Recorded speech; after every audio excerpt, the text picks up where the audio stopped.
We are live. Welcome to College Football's Peek Around the Corner with your host, Greg Flugar. We cover everything about college football because we love everything about college football. And if you do as well, please subscribe to our channel.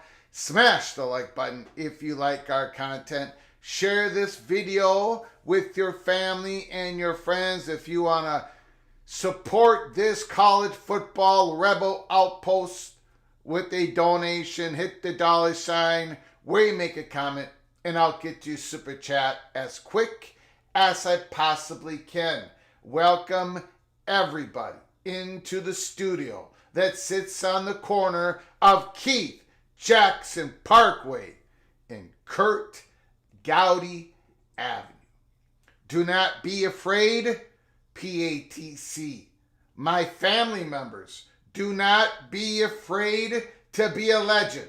With your comments in the chat room and with your phone calls later in the show. And it is Open Line Sunday, which means it's going to be a short monologue from the fat guy of Minnesota. A very short monologue. I'm just going to be giving you my projections. We've been doing this every Sunday, and I really haven't had to change them much until today, until this week, because of what happened yesterday. Chaos Saturday. It struck just like I said it was going to happen. It happened. It happened. Holy smokes. Earlier today, I put down my projections on what the Tuesday night playoff committee rankings are going to be. But this show, like every Sunday, is what I think they're going to end up being. What I think the projections are for the final playoff brackets. Again, I haven't had to make too many changes, but today we had to make some changes. So I'm trying to project winners and losers for this last week of the regular season and for the conference championship games. As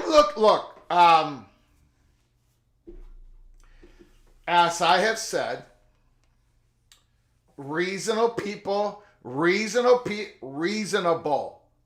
can disagree.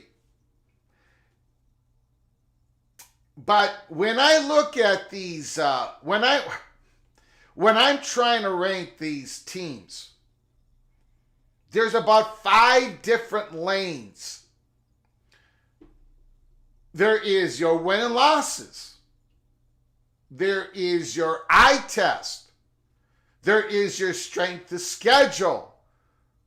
It's your head-to-head. It's a little bit of a mixture of how you're coming down this stretch. Do you have that quarterback injury, Jordan Travis? Remember? Just like an intangible pot. About 5 different lanes. Margin of victory. And I'm okay with you weighing a little bit more in this lane, a little bit more in that lane. But when somebody just only focuses on one lane when they're pushing their projections, I need a little bit more than that. I need a little bit more. We're still probably going to disagree, maybe. But again, it's everything. It's a little bit of everything. So, when you look at my projections, how I think they're going to end up being, how I think the selection committee is going to rank them after all the conference championship games are over, just keep in mind, that's how I'm looking at it. I'm not just going by eye test, margin of victory. I'm not just going by strength of schedule. I'm not just going by a head-to-head. I might have one team ahead of another, but that team lost to the other. I might have, I'm looking at bad losses, great wins, a little bit of everything. There's 5 to 6 different lanes of information. I'm just letting you know what my perspective is. And then you include all my personal biasness, all my bitterness, and of course me being a moron. You include all that in, and this is how my projections happen. Before I get to my projections, let's go through everybody who's come on in at the beginning of our show. Struthers, welcome in. Marcus Williams, R. Webb, Bo Weevil, go Clemson. Now, I need Bo Weevil. I need Bo Weevil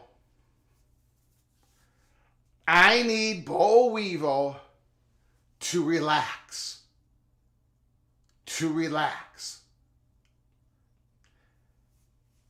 I'm going to go through the projections, and it may or may not show Clemson. And if it doesn't, just relax. Let me explain. Before Bo Weevil and other Clemson Tigers come all over me. Rock and Rant is throwing elbows. My goodness, what's up? The SEC is dead. Long live the SEC. Ooh, I don't know about that. I don't know about that. I'm going to have SEC people mad at me. I've had them mad at me all week. I'm going to have Big 12 people mad at me. Probably not ACC people mad at me. Probably not Big 10 people mad at me. Probably not the Irish mad at me. Probably not the Broncos mad at me. Probably not the Green Wave mad at me, because I still think they have an opportunity. Nathan is in the house. Michigan Wolverines, amazing blue. Hi, everyone, and go blue. Mr. Underwood. I believe that's Mr. Underwood who's in the chat. Amazing blue. Nice to see you again. Florida Man is in the house. The Seminoles actually covered the spread. Day B, Cosmo the Cougar, gave free ice cream to Kansas State fans, so BYU fans know there is a Farmageddon favor coming. Woo! We are going to spend about 12.163 seconds. 12.163 seconds on the Big 12 tiebreaker. I'm going to show you a graphic. I do not understand a word I'm reading. So, somebody can call in later. It's open line Sunday. Open line Sunday. Somebody can call in on an open line and explain the Big 12 tiebreaker to me like I am 5. Because that is what I need. That is what I need. The USC Trojan Jose is in the house. LSU Tiger. Ryan Brooks is here. Bob Swinger, the architect. Charlie Atwood, we are. Penn State. Notre Dame should be ranked 11.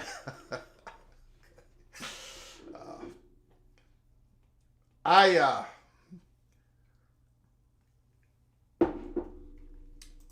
love you guys. Have I ever said that before? I love you guys. I absolutely love you. I heard Texas A&M beats Texas. They will be going to the SEC championship game. That is true. Or that's what I've been told. Georgia, the Bulldogs, are in the SEC championship game. And I'm going to be going through something that most of you are going to be angry with me about. But we'll get to that in a second. Yes, that is what I believe as well. How can Minnesota mess up 2 4th downs? They should have created more chaos. That second down and goal, 4th quarter, when we threw that trick play to our left tackle, Ursary, it did not work. It had really no chance of working. It shouldn't have been called, but I'm okay with it. Because our left tackle, number 69, Ursary, is going to be a first-round draft pick. He'll be the second or third tackle drafted. He has been absolutely phenomenal, and they just wanted to see if they could get him a touchdown on a pass reception, and they just wanted to create a memory. So, I'm okay. I'm okay with that call. I'm okay. Daniel Gygax is in the house. Kyle Fields is going to be bonkers. Richard Jones is here. Jeff Morgan is in the house. I appreciate you coming on in, Morgantown, Morgan. Steve-O, Jacksonville State. Antoine Coles, Arizona State is playing with house money. Dillingham doesn't even have a fully loaded roster. Holy smokes. Oh my God. Jose PJ Fleck kicks the field goal on 4th down, but he went for the touchdown versus USC. Just to get at you guys. Heartbreak 25. If Ohio State doesn't win it all, we can finally admit they do less with more. They stack up top 5 classes, millions in NIL just for one more natty than Penn State and Minnesota. Boy, the elbows are sharp. There are no elbow pads today in the chat room. UCLA choked. Bimba, 7'5", 7'9". Go blue. Humble, bumble, duck. Yeah. All right. Did my best to house feed and hydrate my Coug buddies, but they couldn't bring home the W. They did both stay late after the game to greet the Washington State team bus, which was awesome. Very classy indeed. Thanks for coming on in, Humble Bumble Duck. Okay, let's get to my projections. And again, I've explained it. I'm looking at 5 or 6 different lanes. This is how I see it when the final projections come out. Not the rankings for this Tuesday. I can show you that later. I put it on my Twitter account, X account, earlier this morning, what I thought the Tuesday rankings would be. But this is the final, what I project every single Sunday. I like to project what it is going to be looking like when it's all said and done. Projections of last week is on the left. The projections of this week, the final projections of last week is on the left. The final projections for today is on the right. I've been having Ohio State as number 1 throughout this whole 3 or 4 weeks of projections. Number 2, I've had Texas in that spot. I believe they're going to beat the Aggies, and I believe they're going to win the SEC championship game. I believe they're going to beat the Bulldogs in that rematch. However,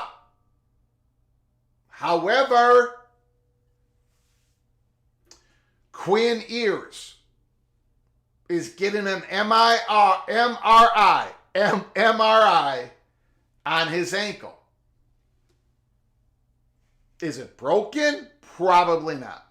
Severely sprained? Aggravated once again? Keep an eye on the Quinn Ewers situation for the Texas Longhorns. Now, I get it. Texas, they're the one SEC team that hasn't beaten 2 conference opponents with their winning record. But they get an opportunity next week against Texas A&M. The Longhorns, yeah, their strength of schedule looks pretty good, but they don't really have any big wins.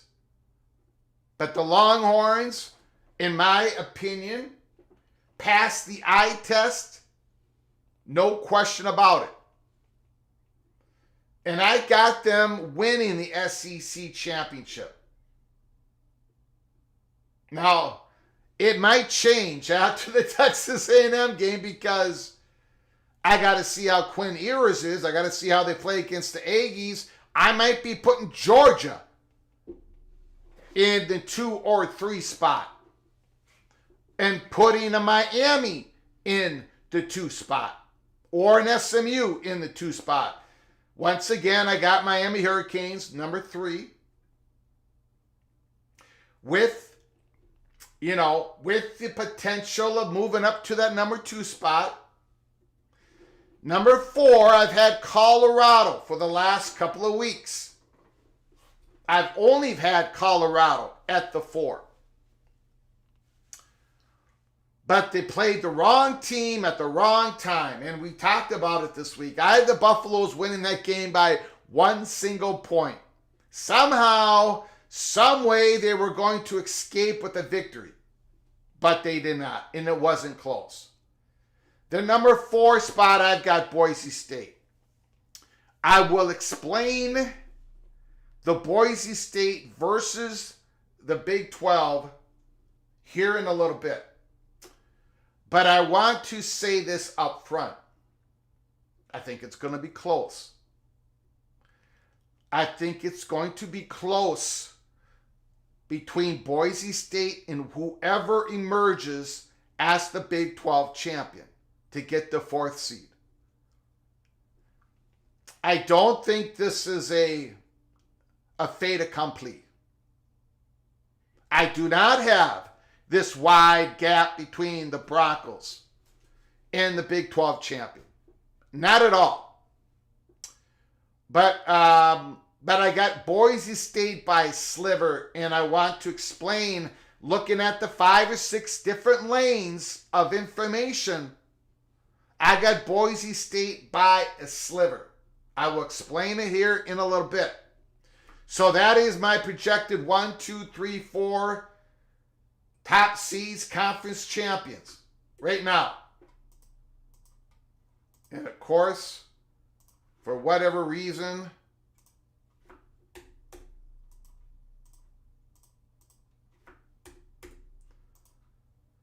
come on, baby. Come on. There we go. Okay.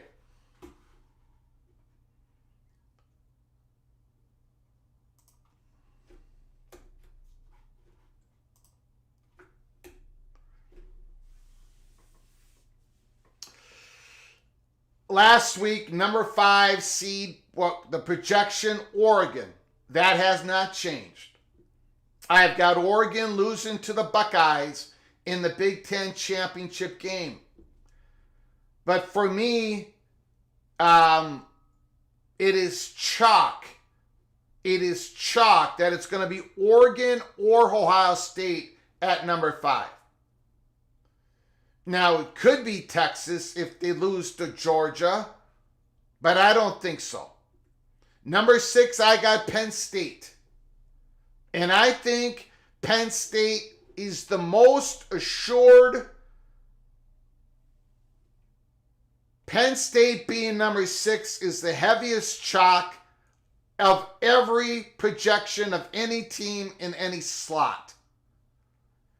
I do not know how Penn State is not number 6.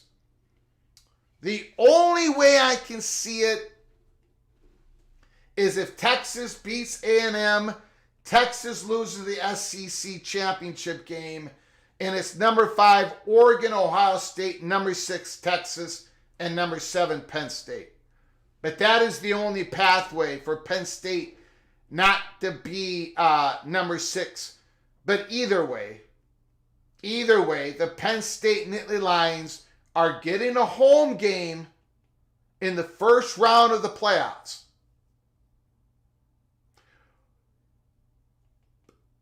They passed the eye test. They have no bad losses. A couple decent wins, no big wins. But with the carnage all over the place, it's Penn State number 6. Number 7, Notre Dame. Notre Dame has a real bad loss, but they passed the eye test without a question of a doubt. Number 7, Notre Dame. If the Fighting Irish defeat USC, they're going to be getting a home game. But I cannot put them ahead of Penn State. I cannot put them ahead of Oregon. I could barely keep them ahead of Tennessee and the number 9th team, but I'll show you in a second. I'm not a big fan of Tennessee. I am not. But if they beat Vanderbilt, it was a very difficult decision in regards to 8, 9, and 10. But I am trying to project what the selection committee is going to do. This is my projection on what it is actually going to look like. Not how I would have it, not blah, blah, blah, blah. This is not the great Flugar committee, although it should be. This is how I think the playoff selection is going to have it. And ladies and gentlemen, if there is an opportunity for an SEC team to have a first round home game, they're gonna put an SEC team in the 5, 6, 7, or 8th slot. They cannot put a Tennessee in front of a 1-loss Oregon or even a 2-loss Ohio State. No way. There's no way they can put a 2-loss Tennessee again over Penn State. No way. The Notre Dame, it gets a little bit tighter, but Tennessee is at number 8. Now, here is more controversy for you. This is where I get in trouble. I've got Indiana number 9. I have them slipping a bit. Some people are going to have them number 8. Some people are going to have them number 7. Some people are going to have them 10 or 11. The AP poll had them 10, I think. It was not a competitive loss. It was not. It left Indiana vulnerable to get passed by a Miami, by an SMU, by even a Georgia. I still have the Hoosiers at number 9 for the final projections. And I'm going to explain it in a little bit, but it is close. It is real close. Of course, last week I had Alabama. They're gone. Ole Miss, they're gone. 3-loss SEC teams. Someday a 3-loss SEC team or a 3-loss Big Ten team or even a ACC or the Big 12, a 3-loss team is going to make the playoffs. In fact, I think it's going to happen this playoff. We haven't gotten to it yet. But it's not going to be Bama, who got blown out to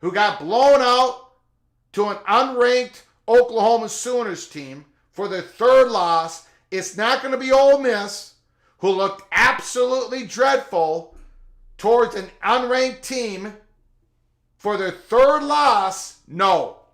Alabama and Ole Miss are now out. I've got Georgia.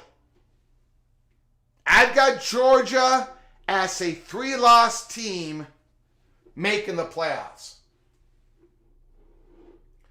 I got the Bulldogs beating Georgia Tech. Now it's all going to go pear-shaped for Georgia, obviously, if they lose to Georgia Tech.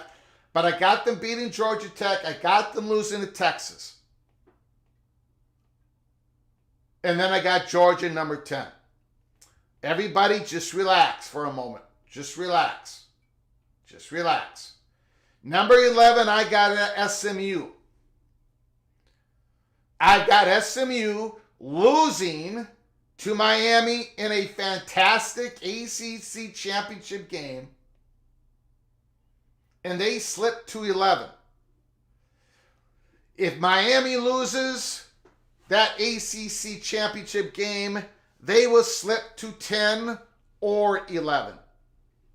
I think Miami has a better chance to get in the 10 spot, and Georgia gets the 11th spot, and SMU gets the 3rd spot, winning the ACC championship game, or possibly higher than that.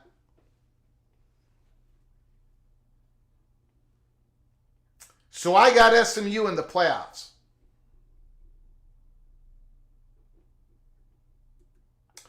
And then I've got Arizona State. Last week, of course, was Boise State. Now I'm going to get to Clemson in a moment. Bo Weevil, relax. Everybody relax. I'm going to get to Clemson in a moment. Arizona State, if you look at their 2 losses,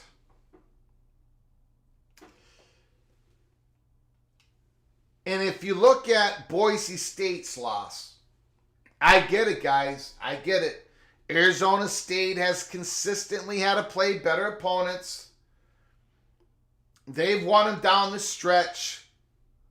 They're passing the eye test. If Arizona State had 2 better losses, or had 1 loss to a top opponent, I would have Arizona State ahead of Boise State. I would have Arizona State at number 4. I've had Colorado ahead of Boise State. I would have had BYU eventually ahead of Boise State. I said that last week. I said if BYU is an 11-1 Big 12 champion, they will be ahead of Boise State. No question about it. But Arizona State started farther in the back going into this week. They won. It was like an exciting football game. But I think Arizona State is going to come up just a little short. But if Arizona State's number 4 and Boise State's number 12, I'm not going to have a big problem with that. Now, Boise State was helped out this week. Colorado State lost. By the way, a great season for Jay Norvell and the Colorado State Rams, but they lost. UNLV looks to be going to the Mountain West Conference Championship game against Boise State. UNLV is 9-2. UNLV is ranked. Boise State has defeated a ranked UNLV team. A UNLV team who beat Kansas, and Kansas was mopped up on three straight ranked Big 12 opponents. So Boise State defeating UNLV in the Mountain West Conference game will give them a little juice. Maybe not as much juice as Arizona State defeating their opponent if they shall win the Big 12 championship game against an Iowa State. But, and then, Iowa State. Would they go ahead of Boise State? I'm thinking they would just miss. So I got the Big 12 champion at number 12. But they could be number 4. I would not be shocked. I would not be completely miffed by it. But I think Boise State, by a hair, if they run the table, if they're a 12-1 Mountain West champion, with that 3-point loss to Oregon on the road, and if you compare that to the losses that the Big 12 contenders have, Boise State by a hair will be the number 4th seed. I'm going to get to Clemson in a moment. Give me a moment, please. Give me a moment. This thing is not working. And I don't know what is going on. This thing used to be so consistent.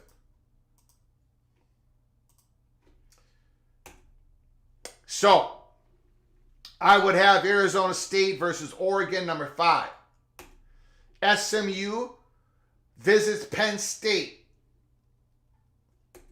Georgia versus Notre Dame. Yes, a 3-loss Georgia is in the playoffs.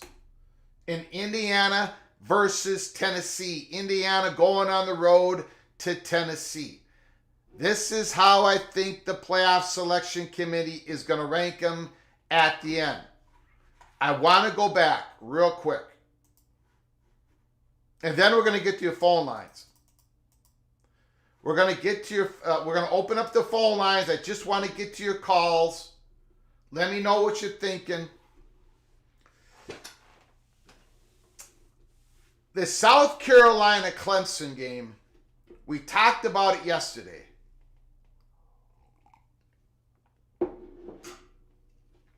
I think I had Clemson ranked number 12 today on my X account. And I said they needed a little help. I think they do. Any little help in the winner of Clemson and South Carolina, I believe the playoff committee is going to put that team into the playoffs. So if Clemson wins and Georgia loses to Georgia Tech, Clemson's going to make it in. If Clemson wins in Indiana, loses to Purdue, and I don't think that's going to happen, but if it does, Clemson is in. If Clemson wins and Tennessee loses to Vanderbilt, which could happen, I believe Clemson is in. If Clemson wins and Notre Dame loses to USC, I believe Clemson is in.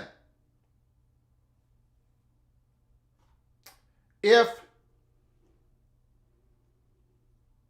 South Carolina wins, a 3-loss South Carolina wins, I believe the same thing. South Carolina will get into the playoffs with one of these teams, with one more chaos happening. South Carolina will make it into the playoffs. So the winner of Clemson and South Carolina wants something bad to happen with one of the teams above them. And I think they're going to sneak into the playoffs. That's how I see it.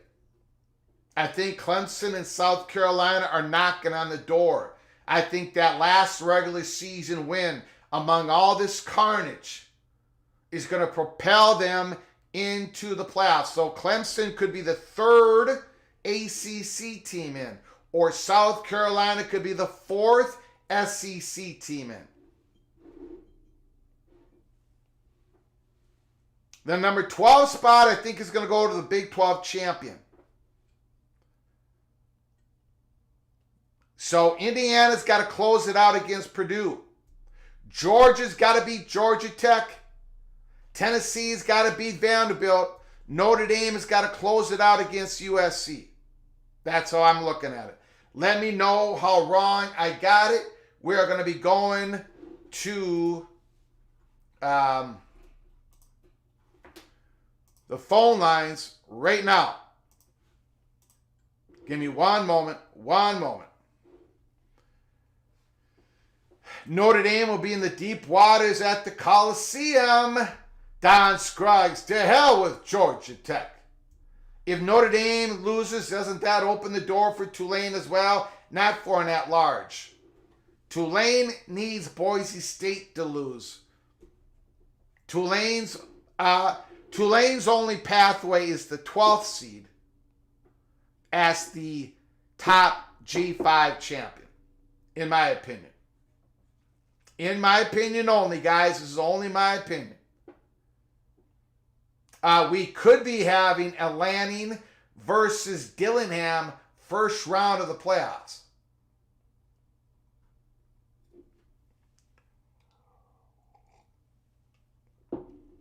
SMU might win the Big Ten.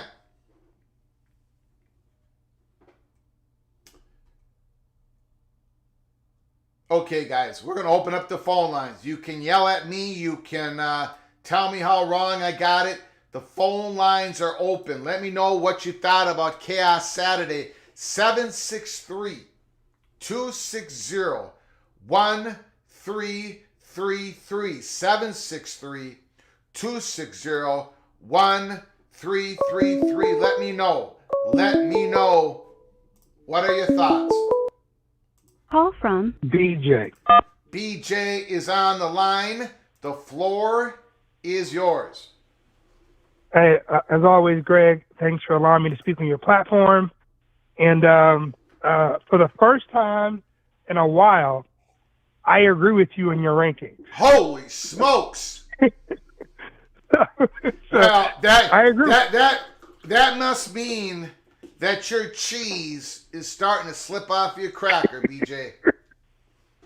No, that means, at the end of the day, we came to the same end point for the Sure, most part, sure. right?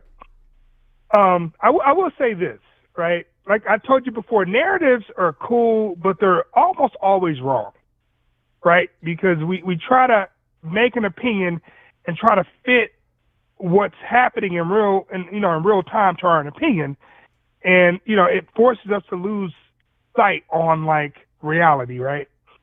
And I do think that your list is correct. However, I think Georgia's going to beat Texas. Again, I think we both watched that game. It wasn't even close. It was just an annihilation, but that game happened, 6 weeks ago or so, right? Yep. And I think currently there's been this push to put the Manning kid in, right? There's an injury to Ewers. He has not been playing well, not bad, but just not well. He's not a difference maker at that position. Texas being led, by a running game, and they're on a third running back. Their first two running backs, ended the season before the season started. So I think if you put Manning in there, he hasn't really seen that Georgia defense, right? And there's a learning curve. Yeah, yeah. I think Ewers, a second time around, is better prepared against that Georgia defense. So I think Georgia's going to win. And if Georgia wins, I think, 5 through 10 will be two SEC teams, Tennessee and Texas, two Big 10 teams, Oregon, Ohio State, and Penn State, and Notre Dame. I think if the TV execs had it their way, having 5 home games in those locations, beautiful, right? I think they don't want to give Indiana a home game if they don't have to. Lastly, as we look at the layout of this playoff seeding wise, not ranking because rankings and seedings are different. Yep. The seeding wise, the Big 12 champion, no matter who it is, whether they deserve it or whether they don't deserve it, whether they're the top 12 teams or not, they should get the 12th spot, right? Because with KU winning on the back half of their schedule against the top Big 12 teams, it just bodes well for UNLV, right? Because UNLV beat Kansas to start the season. Yeah. Whether Kansas was prepared or not, they lost. I don't want to hear it was early in the season. I don't care. They lost. And if Boise State can beat UNLV twice, you have to get that slot to Boise State, right? If you're doing the law of transitive property, I think you have to. But I think it's going to be close. It'll be close, Yeah. but I think they have to get it, right? I think you have to get it, and if you're a Big 12 team or ACC team complaining about a 3-loss SEC team getting in, then you have 2 losses, right? And the Boise State has 1 loss, right? So you can't have it both ways. And lastly, that Clemson South Carolina game is so freaking important. It is, I think, the most important game of this last week. I think if you look at the people who don't watch South Carolina is a damn good team. They have 3 losses. Check out those 3 losses and not just look into the box score. Watch those games. Well, they got uber competitive games. One of those games, and my apology, Ryan Brooks. I know Ryan and other LSU Tigers don't like this, but But South Carolina got absolutely screwed in that LSU game. That was a win for the Gamecocks. I don't think there is a team that I got screwed more over in one particular call in one particular game than that late hit on Nussmeier or whatever they called that, roughing the quarterback on that pick six. Agree. Yep. So, yeah, I think South Carolina is right there. They need to beat Clemson, and I think they need a little help. And if they get it, we're going to have 2-3 loss, or a potential of 2-3 loss teams. If Texas loses to Georgia in the SEC championship game, then of course we're not. Georgia's going to be a 2-loss team. Texas a 2-loss team. So yeah, agree. South Carolina might be the only 3-loss team in the playoffs. Potentially, possibly. Got to beat Clemson though. Tough game. And I think Clemson's going to beat them. I don't think it's going to be a close game, but I think Clemson's going to beat them. Yeah. But this is my last point about the seedings. I don't see any way in hell that Greg Sankey is not going to go into this next round of negotiations for the CFP without getting 4 automatic bids and some. Right? I don't. I agree with you. They got the power. They got the votes. I mean, with the Big Ten, they got the votes, and everybody knows that the Big Ten wants this because they're media partners. I agree. I think the days of this particular format, where there's only 5 automatic qualifier spots, I think the days are very, very short. Go ahead. Oh yeah, and like they're gonna get that. I don't care what anybody says. They will get what they want in the next round of negotiations because they cannot. Because look at the ACC. The ACC could potentially have as many teams in the playoffs as the SEC, right? Mm-hmm. And that helps their negotiation.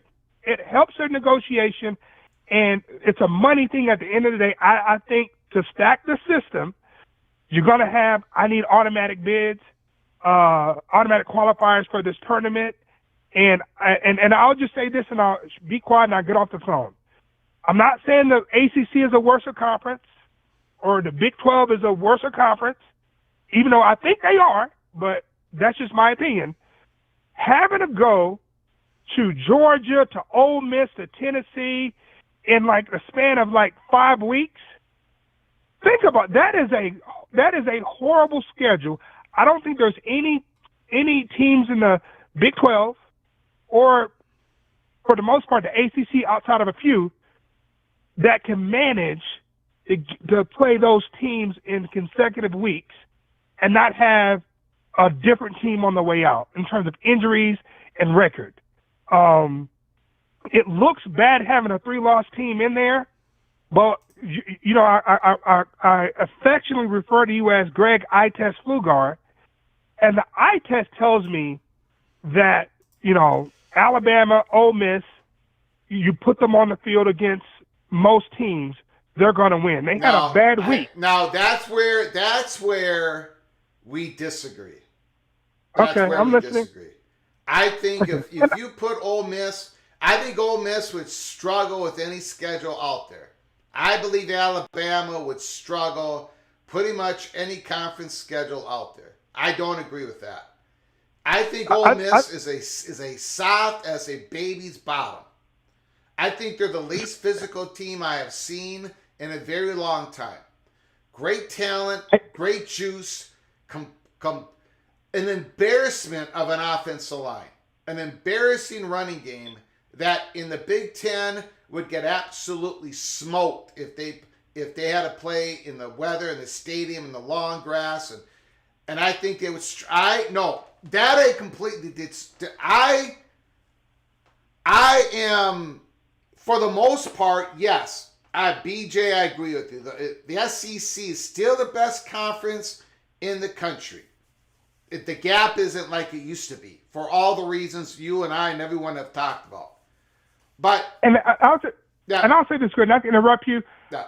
Let me correct. I think you're right. I think the offensive line is soft. I was comparing them to like the second tier of conferences in the ACC and the Big 12. Even that, I think I I saw that Alabama Vanderbilt game. I saw what they did yesterday. They would struggle pretty much anywhere, and I think Ole Miss would. I think Tennessee would too. I think Tennessee. I don't. This is not an SEC team that has dominating teams at the top. There is no dominate. There's one team I think that might dominate the playoffs. There's only one team that has a chance of just. It's Ohio State. Yeah, and everyone else is going to be fighting. And anyone else, everybody, any of them can win the national championship because the Buckeyes could screw it up. But Ohio State, if Ohio State had a big G on their helmet, this defense would go down as one of the best defenses ever. Yeah. Look at this defense and the numbers they put up. Yeah. They just completely eliminate teams, right? Yeah. But because they're not an SEC team and they don't have a G or an A on their helmet, they're not going to be and they play in the Big Ten, they're not going to be up there. But I guarantee if you look at their statistics, basic statistics and analytics, they are one of the best defenses ever in the game of college football, but they don't get talked about enough. But let me get off this phone, Greg, and thank you very much. Appreciate it. Thank you. I'm like, I watched Texas, and I know Texas got beaten up. I know Texas got beaten up by Georgia. And I know Texas doesn't have any big wins out there. But Texas has looked really, really, really, really, really good, guys. You give Alabama the same exact schedule that Texas had, Alabama's not going to be as good. Or Ole Miss, if you give them the exact same schedule as Texas, they will not be as good. Has Texas had the softest schedule in the SEC? Probably. But Texas they're better. I think they're much better than Alabama and Ole Miss. And I think Georgia is as well. I mean, at some point, and I get it, it can't be all eye test. It can't be. But then, Alabama has 3 losses and Ole Miss has 3 losses. So what exactly are they? Why? It can't be just because they're in the SEC. It can't be that. I don't think they're all that good. I don't think they're all that good. I get it. Bad game for Texas. I get it. That's why they're not number 1. That's why they're not number 2. I mean, they are number 2. But you get what I'm saying. They're vulnerable. They're not like, that's why I've got the Ohio State and Oregon. Either one of them is going to be 5. I don't think Texas losing the SEC is going to give them the 5th seed.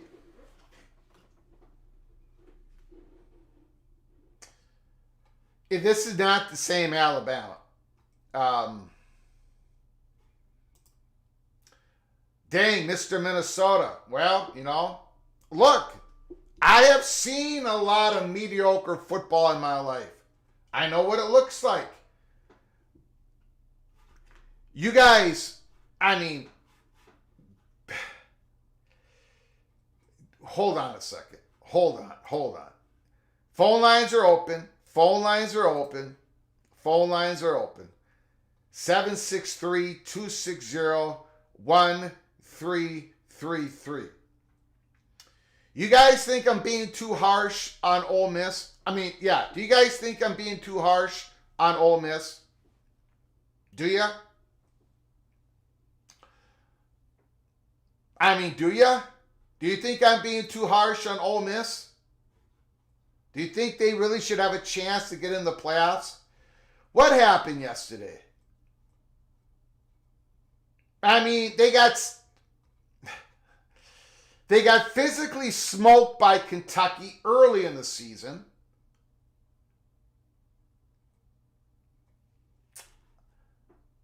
You see that game against Florida? Nah. I'm not buying it. I'm not buying it at all. In Alabama, come on, man. Nah. And I think Tennessee, look, Tennessee,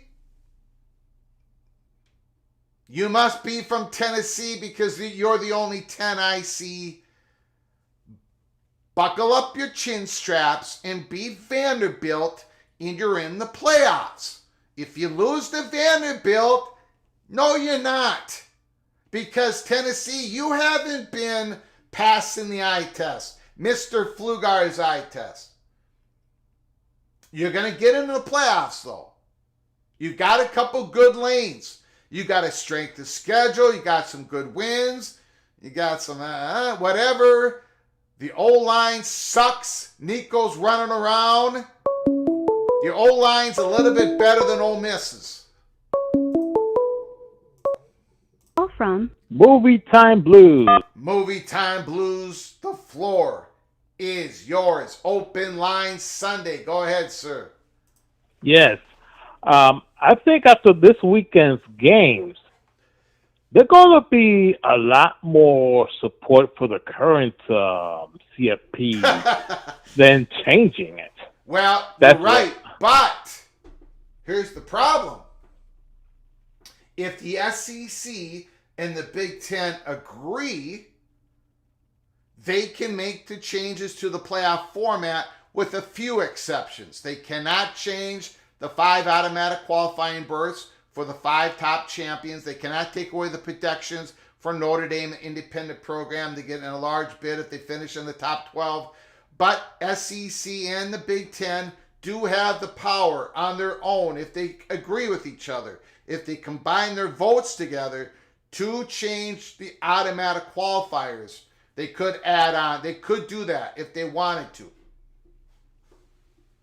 Well, in any case, I think all eyes on the world would be on the on College Station this next weekend, because that's going to really affect a lot of other spots, along the road.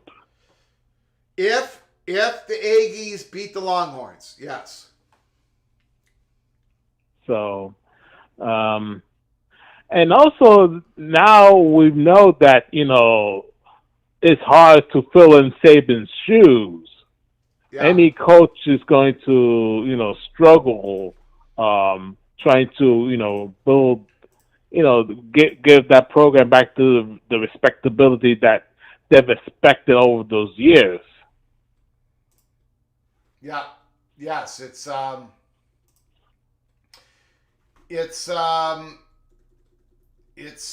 and and it's more difficult now, right?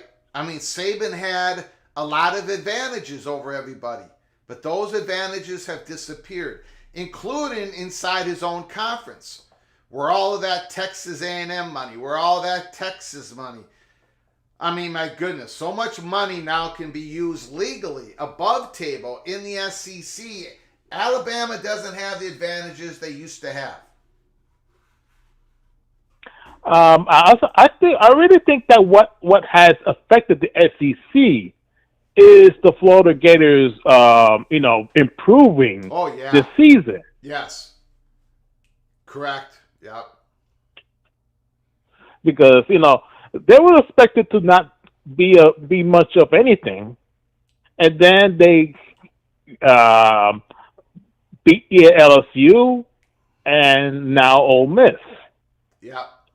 And they're gonna shellac Florida State, but we know that right now. So speaking of Florida State, man, what a fall! That program has really hit a rough spot. Yeah. Yes. Quite the fall, man. Yeah. Wow. But they won this Saturday against Charleston Southern, or Southern Charleston, and congratulations. So hopefully they have a good offseason. Hopefully they get some help in the portal. But Mike Norvell's got a big job ahead of him to get him out of that hole. Yeah. I know.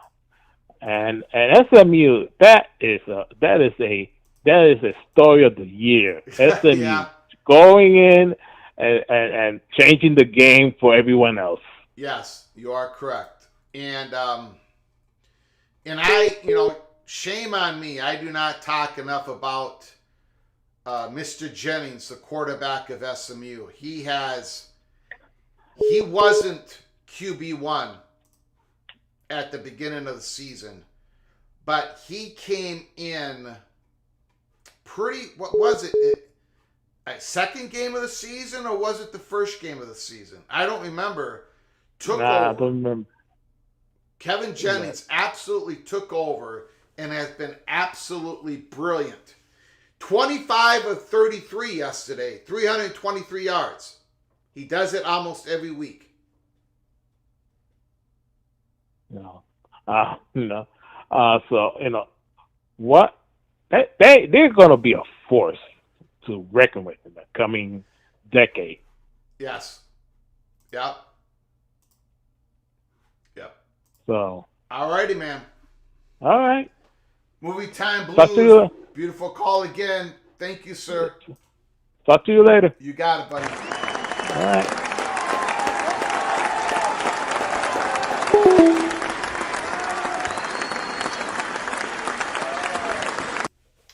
I hope no one goes back to the videotape. I said something like, why is Lashley going to Jennings so early in the season? From Rock and Rant. Of all the L's I have taken this year, one being Cam Ward, one of 1,000. Another big L is, I was just saying, I remember me talking about why is Lashley going to Jennings, taking out Preston Stone so early in the season. I think it was the second or first game. But I guess they knew that Kevin Jennings was their guy, not only for the future, but the present. Boy, was I wrong. SMU has been absolutely fantastic. That Duke game was crazy. But the other games, they have looked the part. Rock and Rant, nice to hear from you. I know you got a show later on coming up real soon, right? Yeah, with Mo and yeah, I'm going to get off the air here pretty quick. I'm going to listen to you guys. You do your thing, man. You do your thing. I'm going to pipe in. I'm going to tell you knuckleheads that you guys are completely wrong. And it doesn't even matter what you guys say. You guys could be in total agreement with me. And I'm going to tell you two knuckleheads are completely wrong. But go ahead, Rock and Rant. What do you got to say? You could be the Greg Sankey of the show and just argue with logic. Yes. And be good. I'm good at that. I'm good at that. Listen, I everything you said about the power of the conference playoffs and what Sankey and the Big Ten can do is 100%. So, I'm not going to fight windmills. But I do think it's ironic that the whole point of why you just do it on the field is exactly what happened this week. So they kind of look cowardly in that point, like winning on the field. If they were talking so much trash a couple of weeks ago. Now everything has changed, and the weekend. I mean, probably top 5 Saturdays I can remember in my lifetime from paying attention. Yeah, it's not one of it's not even higher. But I do think you're right. What they're going to try to do, hopefully, comes to some middle ground, because wouldn't it be ironic if let's say the Clemson scenario happens, you get 3 ACC teams in, and they've earned their way in after all of the crap talk against it, and then you basically block them from doing that in the future unless you add enough at-large ones that like a Clemson could get in down the road. But I have no issue with your rankings or your perspective. The only thing I would say is, if we have learned anything this year from the minute that Georgia Tech and Florida State kicked off in Ireland, is that whatever you think is impossible or most chaotic to happen and won't happen will absolutely happen. Yeah. Right? Yesterday you went into that Texas A&M game where they had to theoretically, heading into Saturday morning, they had to win out in order to get to the championship, because you didn't think that any of the other scenarios would come into play, and all of them came into play. Yeah. And next thing you know, Texas A&M still controls their own destiny. They don't have a back door anymore, but they still control their destiny. So I think that game is going to be just absolutely bonkers.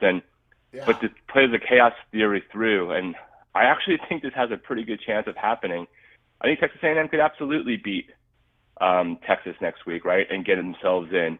And then Georgia could make them a theoretical 4-loss team, but one who lost the conference championship. And if you use the Greg Sankey crybaby thing from last week, then they should get in as a 4-loss team because they only got that 4th loss as a conference champion. Like, I don't really know if I agree with that, but like, as long as you're applying it equally. But the thing I did want to point out, I happen to, because I'm on the West Coast, I watch a lot of late night games more thoroughly than some people who can't like stay awake for them. Boise's looked terrible the last few weeks. Even the San Jose State game where it looked good at the end, they didn't really. It wasn't really that. And I did watch Oregon State, Washington State. I think it's entirely possible that even though it won't affect the Mountain West, that it will affect the rankings, that Oregon State beats Boise this coming weekend. And UNLV, assuming they beat Nevada, is playing way better right now than Boise is. And the first game was like a 5-point game. So I don't know that it's automatic that they'll even win the Mountain West at this point, though they will have the advantage of playing for the Mountain West on their home field. So that certainly adds the value. But UNLV is playing really good, and Boise's been pretty suspect lately. Yeah, we might have to be looking at a 2-loss UNLV Mountain West champion versus a 2-loss AAC Tulane champion, right? Right. Yeah. And Tulane's metrics are across all of the things, whether you look at, relatively from a FPI to strength of record, strength of schedule, whatever, are generally really good for a G5 school. And, all that stuff is really interesting. If you look at Indiana, just playing Ohio State cut their strength of record down from like 100 to 50 in like one fell swoop. So it almost makes you want to diminish that kind of stat. But I think, what happens in the last couple of days, I think you can make an argument for a lot of different things, like Penn State being where they are. I can make a good argument for it. You can also make a good argument for them not. Miami, same thing. Like, I'm not going to throw stones without taking some as well. I think that we should all expect the most insane things to happen in the next 2 weekends, because so far through 13 weeks, that's what's happened. Yeah, you are correct. You are correct. Projecting this is a dangerous business. Don't try to do it at home, ladies and gentlemen. Don't look like a fool. Let me look like a fool. It is dangerous because, like Rock and Rant said, something's going to happen that we did not expect. And I'm calling the one shot. I think SC is beating Notre Dame in LA next week. I know that there's no matter-of-fact reasons to do it, but their defense has been playing really good. And, Notre Dame's strength of schedule is 73. And I know that they've looked the part, so I get that. I'm not completely diminishing because I despise that school with every essence of my being. But I would be paying attention to the USC Notre Dame game. I'll take a big L if I'm wrong, but I actually think they're going to have a big fight there, and USC might actually come out on top and really throw this thing into chaos. Yeah, I think there's a chance. I've been more pro USC than just about anybody this entire season. There's Auburn and SC are basically the SEC and Big Ten counterparts of each other. Yeah. So I'm using that sort of, because they had a lot of last, either one-score games that they lost on the last drive. Yeah. Auburn came to, how that happened with Texas A&M.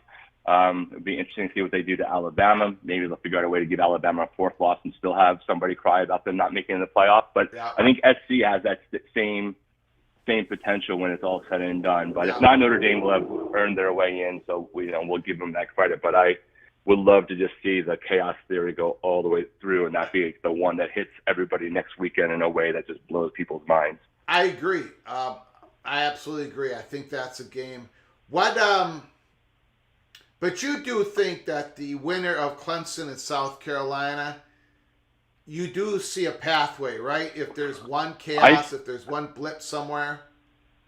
I think that I think it's better than 50-50 that one or either, that one of those two in that scenario with a really well-played game makes it into the 11th slot. There's enough other games going on ahead of them that could potentially cause, maybe not massive drops, but enough to warrant the consideration when you then have all of the metrics in, right? The strength of schedule, the FPI, the head-to-head competition, which is a super hard one to do. Like, well, they beat X and they beat Y, because once you get to this point, you can eventually decide that Georgia Southern should be in the playoffs, right? Yeah. But I think one of those two can absolutely have a really good shot, or is most likely to be the first one out when it's all said and done. So I don't think you're off there at all. And just think about this: on Friday, we were barely thinking that there was a chance that like 2 ACC schools would get in, let alone 3, just to like show how completely dramatic that this weekend was the entire day. But like, I would love it just to watch, ESPN implode, who seems to forget that they actually have an ACC deal in place. It tells you everything you need to know. It's going to make whatever we find out about their TV contract even more interesting, based off what we've now witnessed for the last 12 weeks. But who knows? Like, maybe, I still would like to see some other, like, nobody expected at school to make it, whatever conference that might be from, just to throw everybody off and shock the world with a victory in one game, even if they don't make it all the way to the semifinals, just to remind everyone of like the value of what this sport was and not get us to the NFL model too soon. Yeah. All right, man. What time do you guys start? We start at 7 o'clock East Coast time, 4 o'clock on the West Coast. 45 minutes from now. In 45 minutes. And just real quick in terms of Miami, the defense played a lot better. I have no idea how to judge that, other than they held Wake Forest to the lowest yards and points, because they only gave up 7 points on offense for the season. But I have no idea what that actually means in terms of the defense make any adjustments. I would definitely not take Miami to cover the spread against Syracuse. I'll stay the hell away from that game, because I just don't trust the defense at all still. Yeah. That should be an interesting game as well. Thank you, sir, Rock and Rand. I'm going to be watching you guys. I'm going to be putting comments in the comments section. I'm going to be throwing elbows at the Hurricanes and the Buckeyes. Not Get sure your virtual ruler out, I'm going to do it. Get that ruler out to slap our knuckles. Got it. All right, man. All right, have a good night, Greg. You got it. Appreciate it.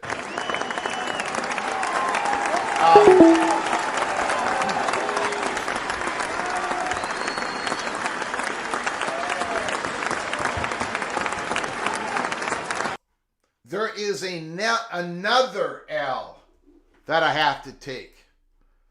It is the season of losses. I got to take another L when I get a chance. Hold on. From Chris Curtis. Chris, is this Curtis? Yes, it is. Oh, nice to hear from you, sir. Go ahead. The floor is yours. Well, if you want to finish your thought before you lose it, go ahead. Okay, I got an echo. You got my voice ringing back at me. Can you turn something down? Oh, shit. Shoot, I'm sorry. That's okay. Sorry about that. No problem. I'll finish my thought. I got to take another loss, another L.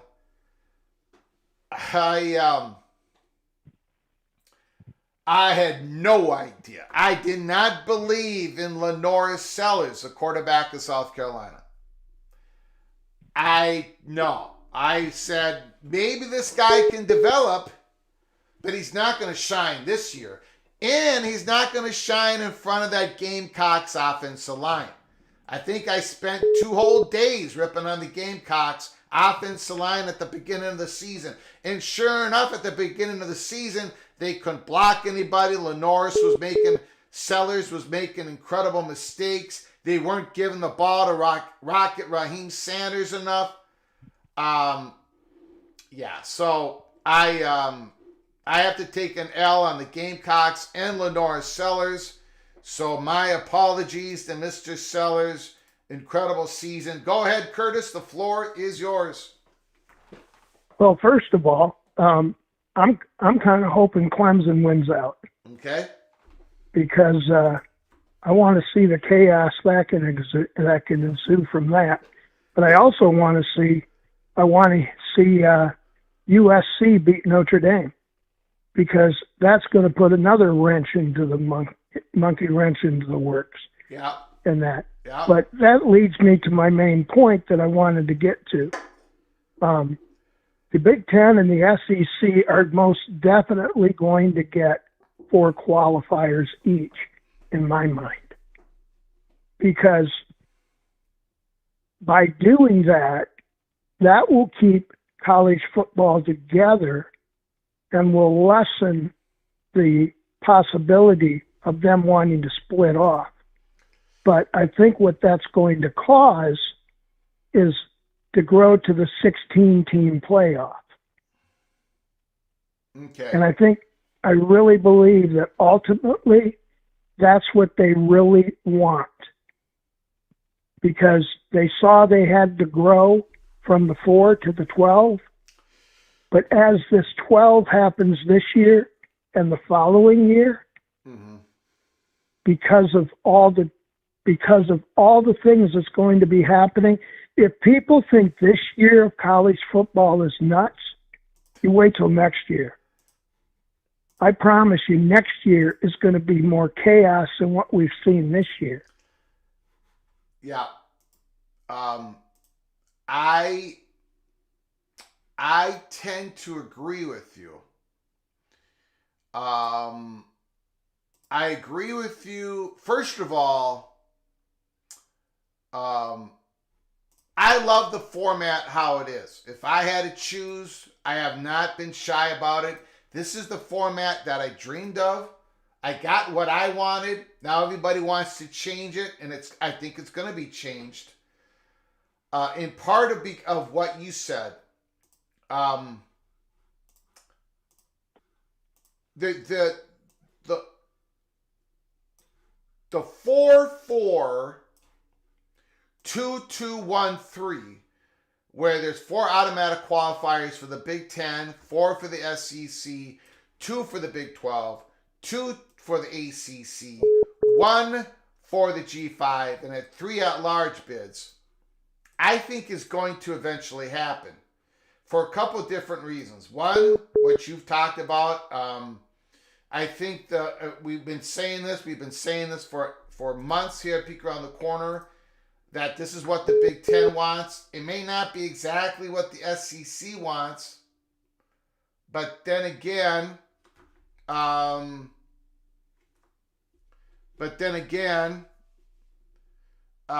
this season probably will push the SECs towards that. The media partners want it. Fox, CBS, NBC wants it. But here's another reason why I think it's going to get pushed to 16, Curtis. And let me know your thoughts on this. Not only has this season has been an incredible success, I think there's going to be a lot of eyeballs on the 12-team playoffs, which is 11 contests, right? In a 16-team playoff, there's going to be 15 contests. But I also, here at Peek Around the Corner, I also think having home games in the first round to the higher seeded team is going to be an incredible success. I think it's going to look great on TV. I think it's going to be great for the surrounding community, whoever holds these home games. I think it's going to be dramatic. I think you're going to have people rushing the field. I think it's going to be sensational. And the conference champions are not going to experience that, right? And they're going to want that. Everyone's going to want that first round home game at their place to benefit their community, their boosters, their sponsorship, their ticket sales, whatever, to help boost their season ticket sales for the following year. I don't know how you're going to schedule all that. Don't ask me how you're going to do that, but whatever. So that's another reason why I think we're going to 16 games. So everybody, the top 8 seeds, get a home game, and then you can incorporate the top 5 conference champions to get a home game, something like that, out of those top 8 seeds. But let me know your thoughts on that, Curtis. I think you are spot on. Yeah. In many ways, I believe the same thing. Because you take a look at the things that's going on, and I'll just throw out there, for example, take a look at Michigan flipping Bryce Underwood. Mm-hmm. It's going to blow people away when they find out about recruits that are flipping, Yeah. and also portal that's going to be coming in. Yeah. I mean, I don't want to say anything because I don't know. Nothing's been confirmed, but I've heard some wild names. And also offensive coordinator, a new one coming in. So, and that's just what's going on there. And I'm telling you what they're talking about, if people think Ohio State's talented, it's going to be a war. And when you've got teams like that around the country fielding such talent, there's going to be a lot of things changing. But getting back to the 4 or 12 to the 16, going 16, that means the first 2 games of the playoffs are at the higher seeds fields.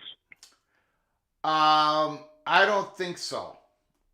I think it would just still be the first round, because the second round would be 8 teams left, 4 games, and those are your New Year's bowl games, and the semifinals are as well, and then the championship game is just the championship game.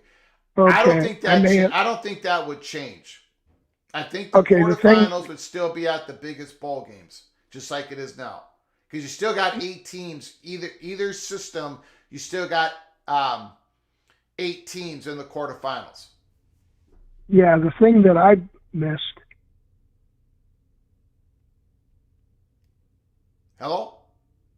Yeah, the thing that I missed was what I should have realized with a 16-team playoff, everybody, the bottom 8 teams are playing at the higher seeds, the higher 8 teams home field. Yeah. And that's that first round. Yes. So, and what you said about the amount of money that would be earned through the networks and everything, but even more than that, the fan excitement, the things that would be going on in those communities and the excitement that would be around the country, every single program in the country is going to do everything they can to be one of those 16 teams. That's why I think they're going to go from 12 to 16. I think that's going to be the impetus towards that. Yep. Well, need to get a big hand for yourself on that one. Well, I've taken a lot of losses today. So Gophers took a loss yesterday. A lot of losses in the studio, Curtis. So I'll take that W if it happens. It hasn't even happened yet. I could be wrong on that as well. I appreciate your call, thing Curtis. Is, we're all guessing. Yes, we are. You take care. Be safe. I hope your mom's well. Thank you, sir. Appreciate it.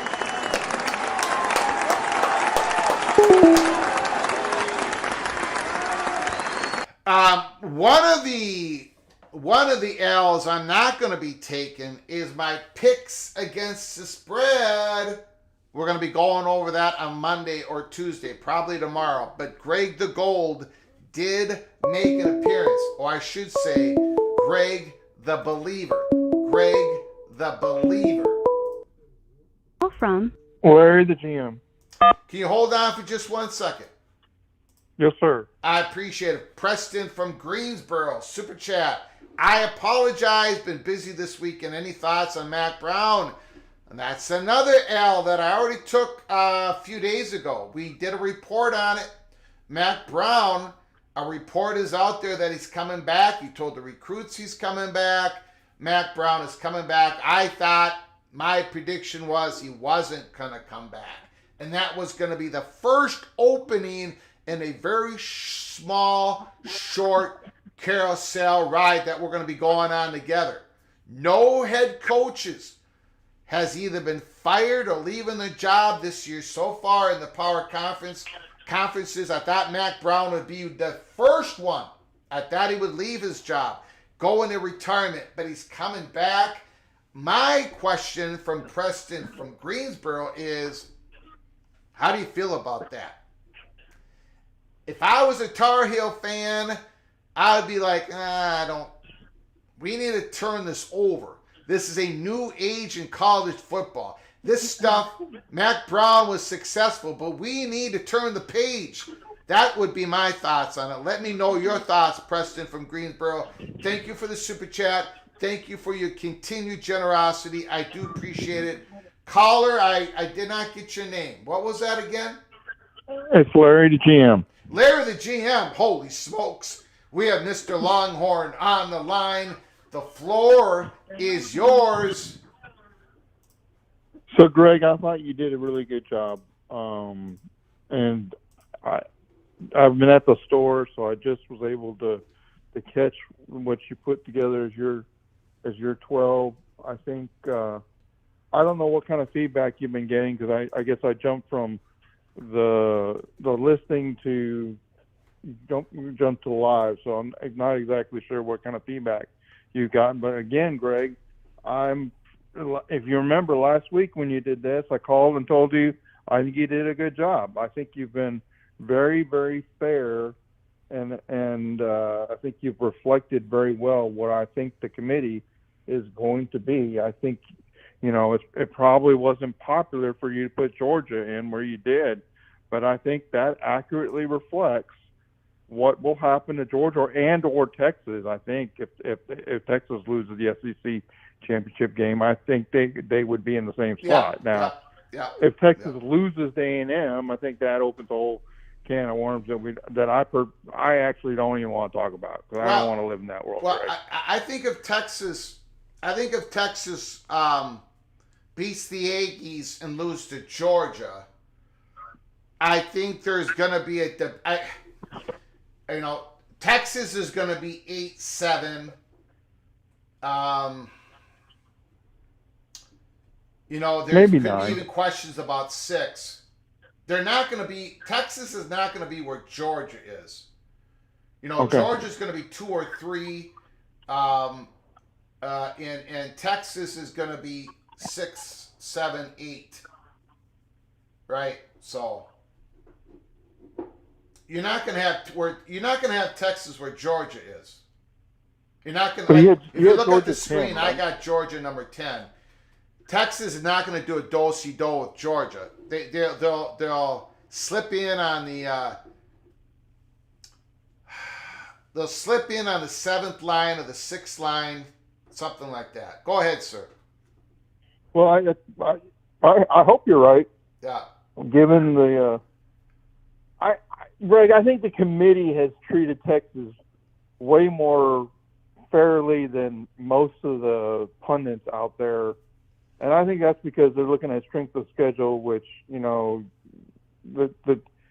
everybody wants to say Texas hasn't beaten anybody, but Texas beat the defending national champion. Of course, we didn't know that at that time Michigan was who Michigan turned out to be, but they went up to Michigan and they went into the big house and beat Michigan far better than Indiana beat Michigan at home. So, and the other thing that doesn't get talked about very much is Texas.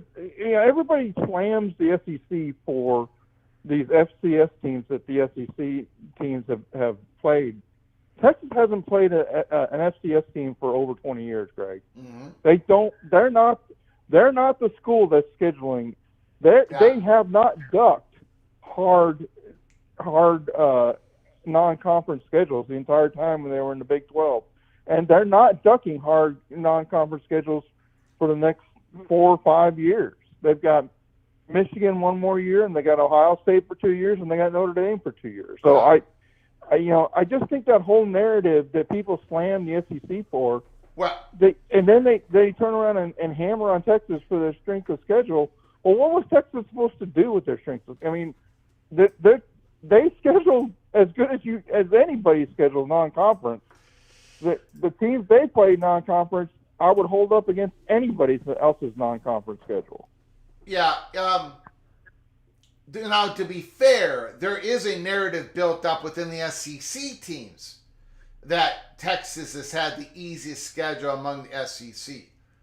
Well, that is fair. That is factual, but that means they're like the 35th strength of schedule because every other SEC school has a better strength of schedule than that. I get it. That okay. First of all, I'm not saying it was fair. I'm saying it's been. There's memes. I see them on X among SEC schools. In fact, Texas got a lot of flack before the season started, but it's not Texas's fault, right? It isn't. Right. It's not because they don't set the conference schedule. I'm just saying it's not just outside the SEC; it's inside this. But number one, number two is, and I always, the strength of schedule thing is important, but it's not everything because you got these preseason ratings. All that stuff affects the strength of schedule. But what puts that's Texas... not how it's calculated now, Greg. It's calculated based on what they've done, right? Okay. But what puts Texas over the top, yeah, they squeaked by Vanderbilt, but they haven't been squeaking by people other than that game. They've been laying it to people. The Longhorns look really, really, really good. I mean, they just do. It's like when... It's like Notre Dame, a different, apples to oranges, but it's like people talking about Notre Dame looks really, really, really good, guys. Texas looks really, really good. So that is what the selection committee's looking at. Texas is not, okay, you got the Vanderbilt game, okay, but that's one game. Look at the rest of the Texas game. They've been in control. They look great. They look absolutely great. The Georgia game withstanding, the Vanderbilt game, but that is what has Texas, I think, they're going to be in the playoffs because if they lose to Texas A&M, they're going to go in as a 2-loss team. If they go to the SEC championship game and lose, they're going in as a 2-loss team. Texas is in, and it is because they've been a really good football team this year. Greg, their SPI is number 1, and their strength of record is number 5. Mm-hmm. I just like I get frustrated with the narratives being thrown at Texas, Greg, and thank you for saying everything you did. Texas, I think Texas fans are frustrated they haven't won some of these games by more, but it's hard to win football games, first of all. Right? Yeah. And it's hard to dominate everybody. It's impossible. Well, and Texas fans tend to harp on the offense not looking as great as it is. But Greg, I think you realize it's the defense. I would love Texas to play Ohio State in a semifinal or final because I'm not sure if that's going to be a 3-2 game because the defenses could dominate in that game because the Texas defense is really the secret that most fans don't seem to understand yet, and they will. They will soon. Yeah, Larry, I need you to do me a favor, though. I need you to keep your ear to the ground on this Quinn Ewers situation. Yeah, I'm worried about his health. He looked bad physically. I mean, I think they only threw 5 passes in like the second half or something like that, Greg. It was they basically shut down and said, we're running the ball and you can't stop us. And they had a drive. They just went like 15 running plays. It looked like Michigan of last year. You know what I'm saying? It's like they just kept running the ball and it worked. I mean, it won them the game. That's the important thing. It's frustrating, I guess, for some Texas fans because we have Arch Manning on the bench and we think, well, if Quinn is so hurt, why don't we just put Arch in? But I think the answer to that is, well, we want to go with the third-year guy, not the guy that would be playing and continued basically his first year. So, but Greg, I thank you. Number one, thank you for framing the way you did. I think you did a good job. I think you were very fair with the SEC teams. I think yesterday was a really tough day for the SEC conference. I'm getting pretty annoyed with some of the narratives out there, like the SEC just, guys, the SEC is beating up on itself. Greg, I know you don't have a lot of faith in Mississippi, but I would take Mississippi versus Penn State. I'd love to see that game. Now, they may not win, but I would love to watch that game because I think it would be a really fun game to see. I just can't. I can't go there. I think they're. I know. We're not going to see it, though. What's interesting about Alabama and Mississippi is you don't really know what version of those teams you're going to get. And I think some of it is really they're two different. This is definitely true for A&M. This is what worries me a little bit. A&M is a completely different team at home than they are away. Yeah. And I think that's true for. I mean, you look at the Alabama losses. They're occurring when they're on the road, and that's a problem with a lot of the upper tier that's not quite the premium tier, because I think Georgia's really, really good, Greg. I tweeted like 2 months ago, Texas may lose 3 times to the same team. Yeah. And that team would be Georgia. And not lose anybody else. Kalen DeBoer and Jalen Milroe don't work. It just Kalen DeBoer wants an offense that throws the ball downfield, pushes the ball downfield. So this is a round peg or a square peg trying to go into a round hole. It wasn't going to work this year, and it's not working. Mississippi. I think it's going to be interesting what happens to them, Greg. Let Kalen DeBoer get his quarterback in. I mean, this is not his team. It isn't. This is not what he runs. So we'll see what happens next year. But in Ole Miss, when you're so bad at running the football in short yardage, when you got that, what's his name, Pegas or whatever, the big 88, 89, when you have that big lug doing all your short yard running game, because it's so, they are so soft. I'm so glad they lost. I love Ole Miss. Got nothing against Ole Miss. I like Lane Kiffin. I think he's great for the game. Jackson Dart is great. Trey Harris is great. Great. But, man, they're so bad at one major aspect of football, and you are not going to go.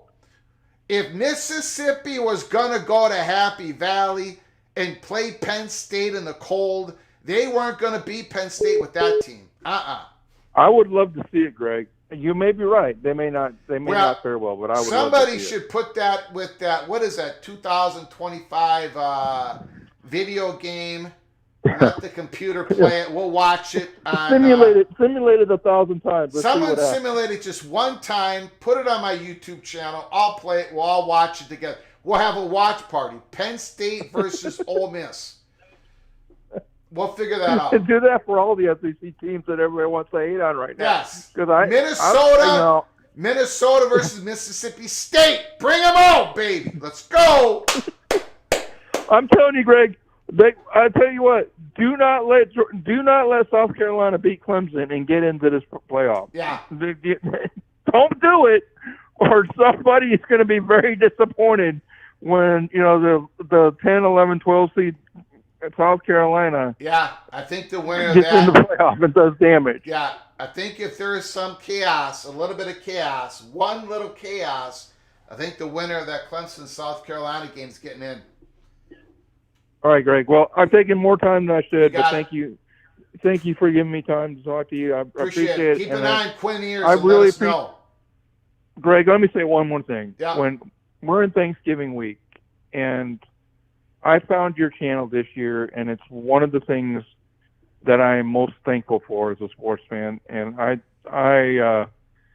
just really, really thank you for all that you do and the way you run your channel and the way you care for us that are in the community with you. And thank you so much. I appreciate it. Thank you for those incredible, kind words. Thank you, sir. All right. Bye-bye. Thank you.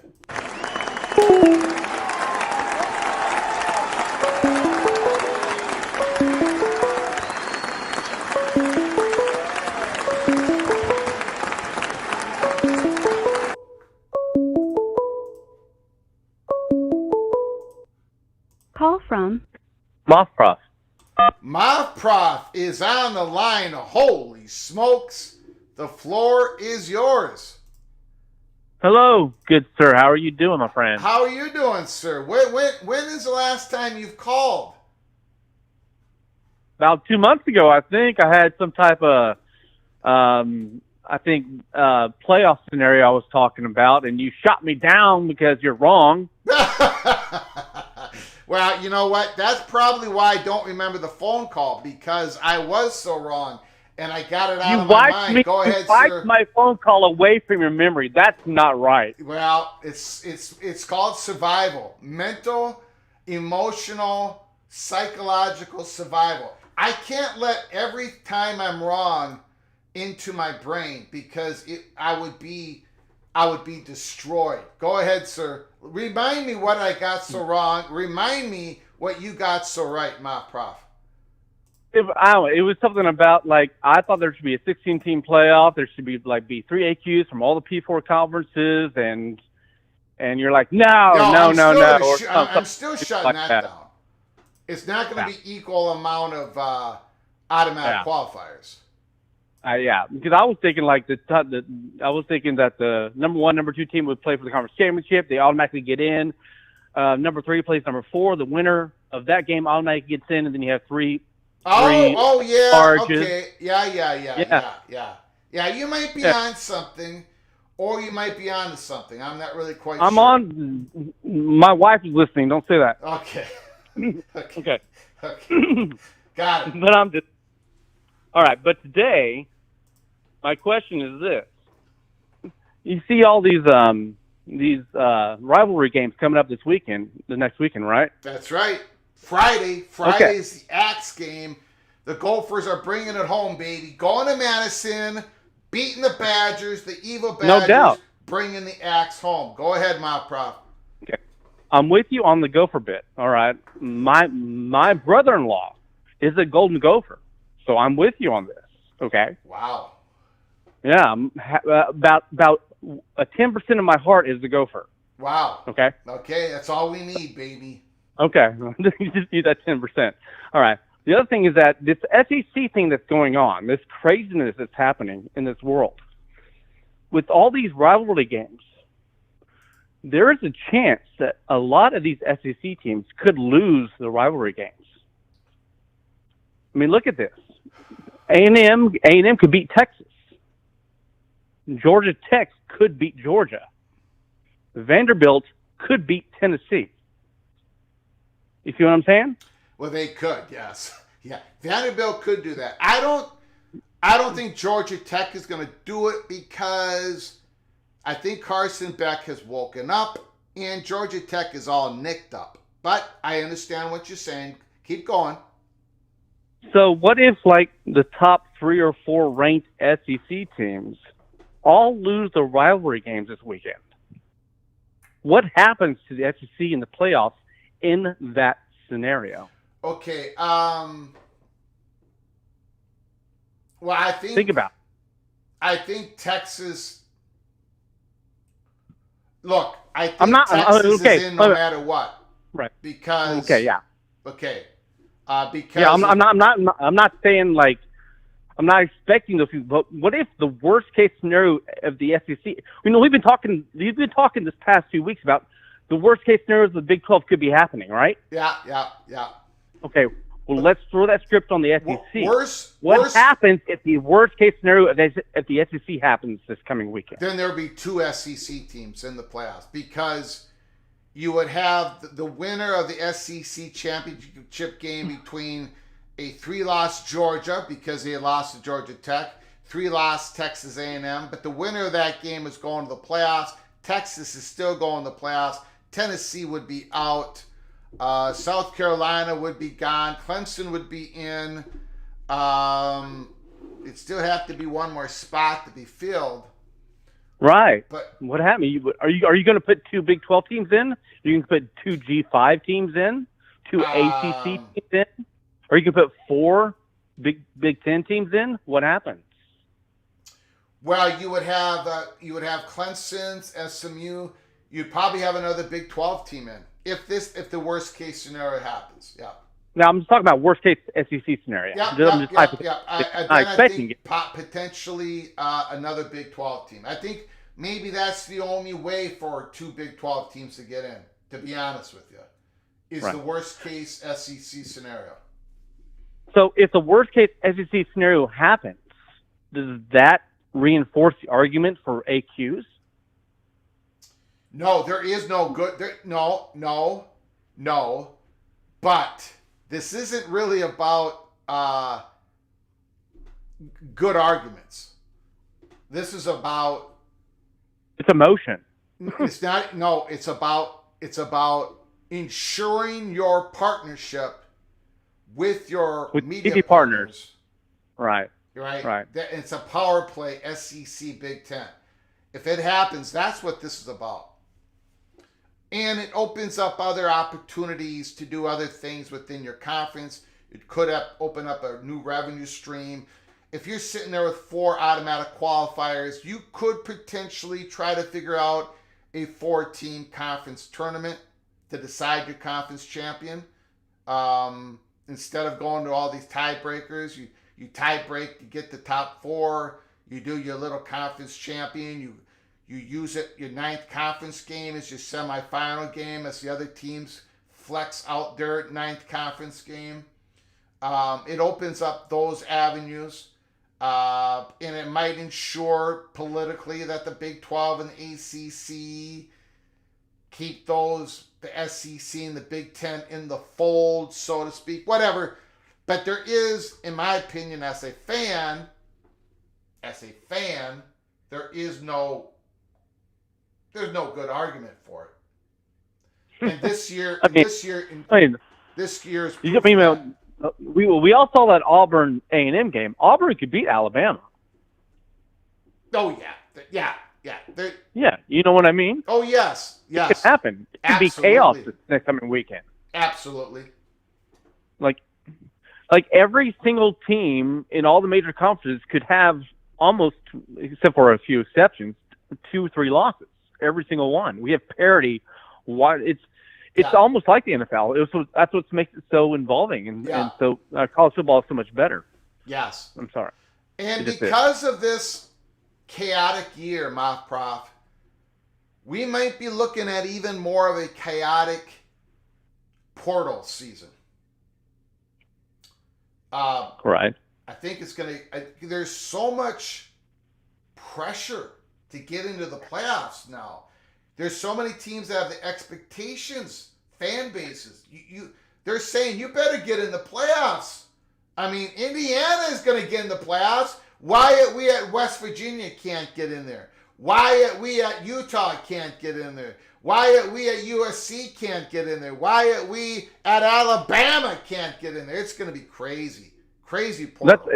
That's why it's going to expand to 16 in the next 2 years. Well, yes, and I brought up earlier in the show, I think the other pressure point on expanding to 16, the biggest one is I think these home games at campuses are going to be so popular. These 4 home games, I think everyone's going to want to have 8 home games in the first round.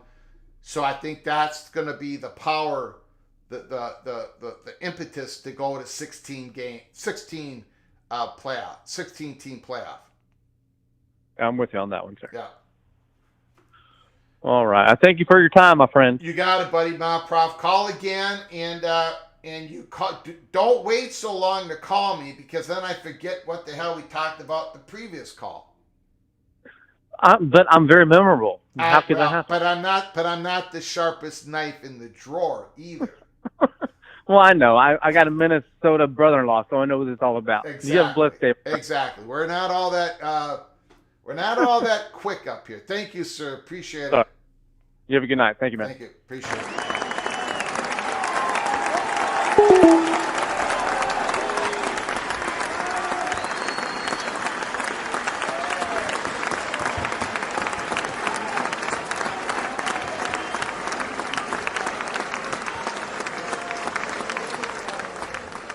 All right, guys, we're going to wrap it up. We've been on the air for 1 hour and 50 minutes.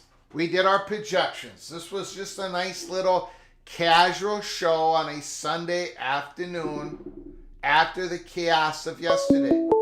We're going to set it up for tomorrow.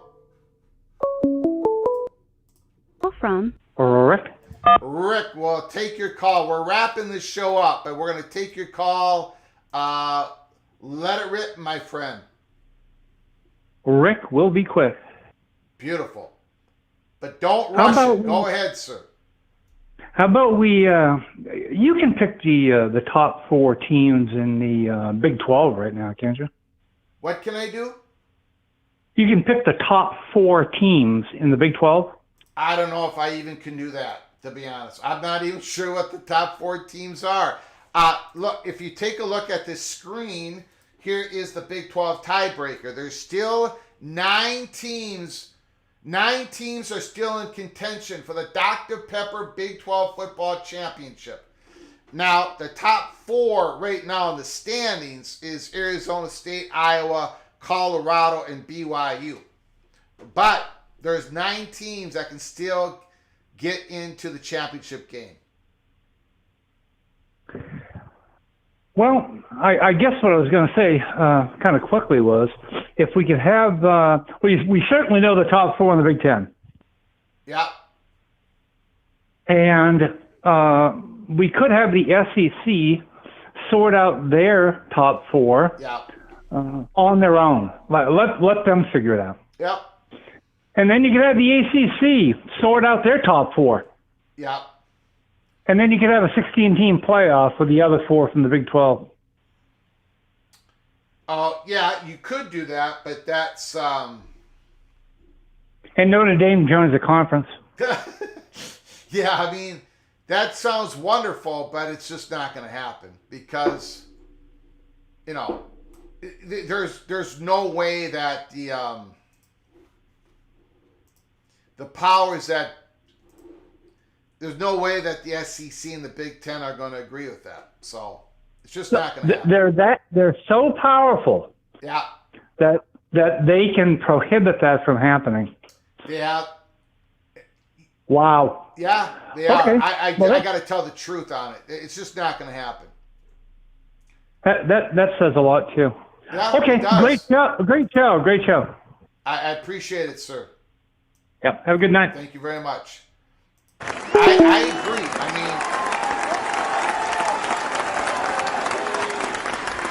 I agree with Rick. I don't want automatic qualifiers. I want it to stay the way it is. The 5 top conference champions, there's an incentive.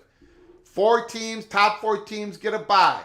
Other than that, there's no auto qualifiers.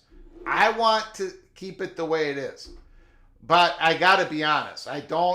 These ideas of where us fans would like them, but we're not going to. The SEC and the Big Ten are not going to give up the advantages that they have obtained. And they went for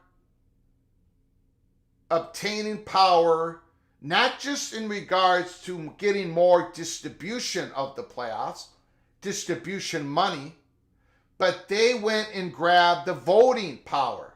Not just the distribution, but the voting power. So they're going to use that voting power. They're going to use it. And I'm just being honest. They're not going to use it to have something like 4 each of the 4 power conferences. You couldn't do that. You can't have the G5. No, the G5 needs access or they're going to sue you. So that won't work anyway. But I understand the call.